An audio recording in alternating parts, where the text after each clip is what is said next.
Hey guys, what's going on? James here, and in this video we're going to be previewing the Tampa Bay Buccaneers Week 12. I know in the last video I said it was Week 11. It's not. It is the Buccaneers Week 12 matchup versus the Atlanta Falcons. So guys, hey, without further ado, let's talk about it. First things first, guys, is again, I just want to thank you so much for the support you've been giving the channel lately with all of the likes and all the comments and just all of the discussion and support in general that you guys have been leaving on every single video. Seriously, it is greatly appreciated. I know this season hasn't exactly gone the way all of us have wanted it to, but I really have been appreciative of, all of the support and all of the discussion that we've had this year, regardless of the wins and losses that the Buccaneers have given us this year. I still think that we've had a lot of healthy discussion about certain topics of the team, and every single video that I make, I really do genuinely appreciate the support and the comments that you guys leave on every single video. So again, I seriously cannot thank you guys enough for that. But let's start getting into this preview. First thing I want to talk about is there are a lot of revenge games going on in terms of former Tampa Bay Buccaneers coming and trying to get their revenge against their former team. So, Dirk Koetter is trying to get his revenge game. That's something that a lot of people have been talking about this year. Dirk Koetter was our most recent ex-head coach. He was replaced by Bruce Arians. We all know this. But, you guys, I will remind you guys that also Raheem Morris is a coach on the Atlanta Falcons. He was formerly a Buccaneers head coach at one point. He succeeded John Gruden. That situation did not go well. You also have Ben Steele, who was on Dirk Koetter's coaching staff. I believe he was the tight ends coach for Dirk Koetter's coaching staff, but in Atlanta, he is now just an offensive assistant. And then on the players' side of revenge games, you have Adrian Claiborne, a former first-round draft pick by the Tampa Bay Buccaneers. I believe he was in the low 20s, something along those lines. But he's been with Atlanta for a couple of years now, so he's also looking to get revenge. And then finally, hey, Luke Stalker is looking to get revenge against the Tampa Bay Buccaneers, which blew my mind when I was doing research for this video. I completely forgot that Luke Stalker was even in the league, let alone on a division rival. So, hey, shout out to Luke Stalker. I mean, at least he's getting his money, I guess. It's unfortunate that he has to be on a division rival, but it is what it is. He is also going to be looking to get his revenge up against the Tampa Bay Buccaneers this Sunday. Taking all of those revenge games aside for the Atlanta Falcons and focusing more on the Tampa Bay Buccaneers,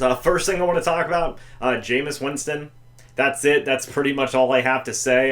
We have talked about Jameis Winston so freaking much this year. Everybody, not just me and not just everybody on YouTube. The Twitter world has been talking about Jameis Winston. Facebook has been talking about Jameis Winston. The podcasting community has been talking about Jameis Winston. Everybody's been talking about Jameis Winston.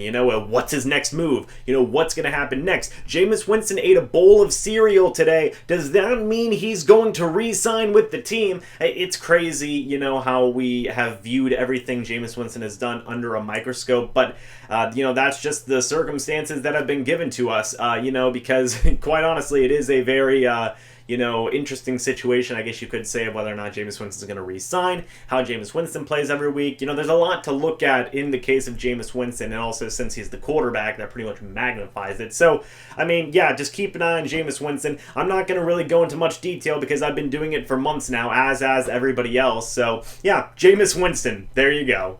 Next thing I want to talk about is Shaq Barrett. I'm hoping that Shaq Barrett can get back on track. He has, I believe, 6 games now, maybe 5. Is it 5? 6. I'm pretty sure it's 6. He has 6 games left, including this upcoming one this Sunday, to break Warren Sapp's sack record of 16.5 sacks. He is at 11.5 right now. He needs 5 more sacks in 6 games to tie the record.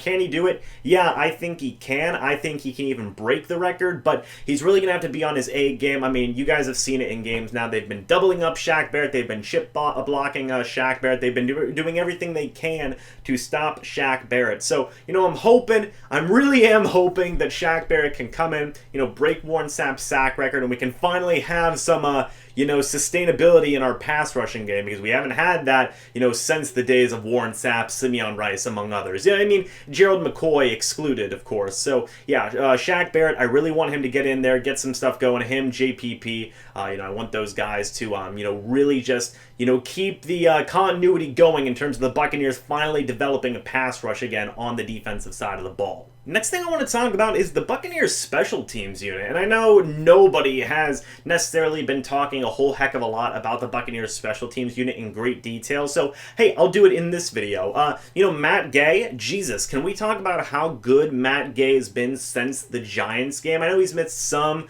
kicks here and there, but he has had the opportunities to retake those kicks, and he's made basically all the second chances he's gotten. So, I mean, that's cool. But yeah, since that Giants game, Matt Gay has bounced back so freaking hard. It's been awesome to see. And, honestly, like, I know people are going to be, like, superstitious and say, like, oh, don't talk about it. Please, God, don't talk about it, because it's going to mess things up or something, But I still want to give credit where credit is due. Matt Gay has been playing awesome. Bradley Pinion, he did have a rough start to the year, in my opinion, but, so far, since that little bit rough start, again, around the same time as that Giants game, Bradley Pinion has been on freaking fire. His, punt blocking has been a lot better. The guys blocking for him have been, very, very, very good considering what it was at the beginning of the year. And then his punt coverage team has been phenomenal as well. Ryan Smith, one of the best punt gunners in the league, in my opinion, if not, I would say top 5. Like, I'm not even joking there. Like, I think that Ryan Smith is one of the best punt coverage guys in the NFL right now,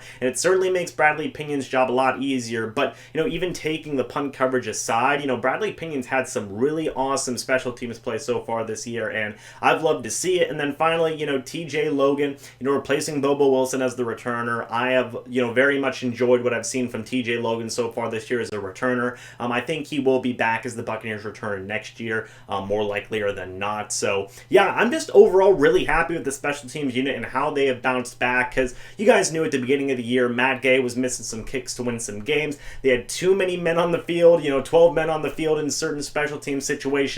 They had, I believe, like 3 or 4 false starts on special teams in a row. It wasn't a good look, but, since then, Keith Armstrong and his special teams coaching staff have really bounced back and got these guys in a pretty nice groove, in my opinion. So, hey, shout out to TJ Logan, shout out to Bradley Pinion, and shout out to Matt Gay for having a pretty decent stretch of special teams play. Next thing I want to talk about is, will Rojo run the ball? It's weird, man. It's weird. The Buccaneers, they say they want Rojo more involved, but then they don't get him more involved. And I get it.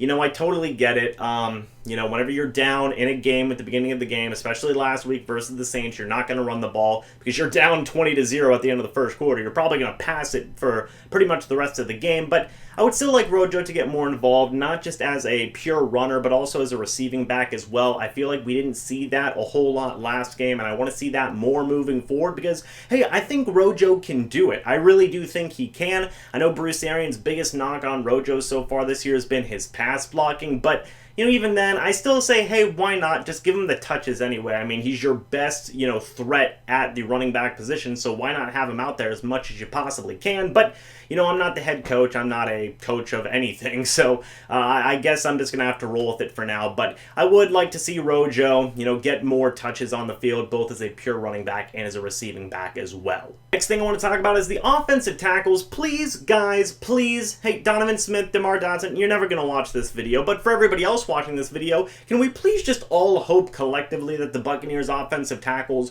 hold up? Like, that's all I want. That's all I want. Because last week, I get it. Jameis Winston threw the ball like 51 times, something like that. But, Donovan Smith and DeMar Dotson still got beat on a fair share of plays to the point where it resulted in Jameis Winston hurting his ankle, which, by the way, if you guys are wondering about that, Jameis Winston is probable for this upcoming game. So he's going to play, in my opinion. But, the point is that he's still kind of dinged up. He's still a little bit sore on that ankle, and I don't know if he can take many more hits before a serious injury might occur. So, guys, please just make sure that Jameis Winston is safe, because you never want to see a player go down and get hurt, especially your quarterback. So, Donovan Smith, DeMar Dotson, please, please, please hold up. Please, that's all we ask of you. Finally, guys, the last thing I want to talk about is keep an eye on some emerging players. You guys know the names. Carlton Davis, Jamel Dean, Sean Murphy-Bunting, Mike Edwards, Jordan Whitehead on the defensive side of the ball. You can even throw in Devin White, Vita Vea. A lot of young guys on the defensive side of the ball. But, all the usual names, keep an eye on them. And on the offensive side of the ball, hey,